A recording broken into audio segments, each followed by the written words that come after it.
Hi, welcome back to 2D View. Let's look at how you can create a user or a role. First things first, you have to be an admin to be able to create a role or user. Click on the listings button on top and select role. As you can see, there are 7 default roles available. Please note that you cannot create a new role. You can only clone any default role and customize it to suit your needs. Once you clone a default role, mention the name and the description.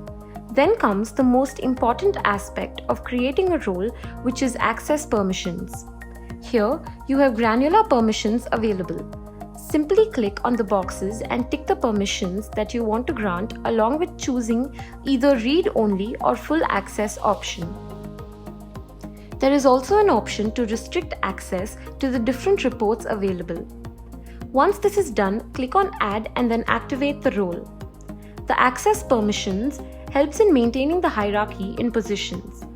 Keep in mind, you can only restrict any permissions based on hierarchy.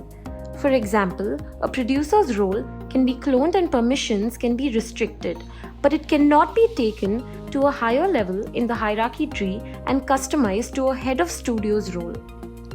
Therefore, any role can be restricted but not taken above in the production flow. Likewise, you can add a user by clicking the same listings button and select user.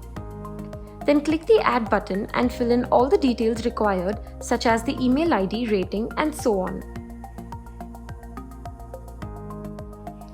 Click on add once done. Not to forget, activate the user.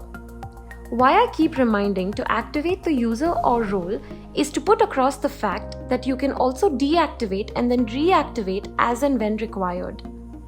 This is not only limited to a user or role, but is also applicable to groups, departments, tasks, types, and work statuses.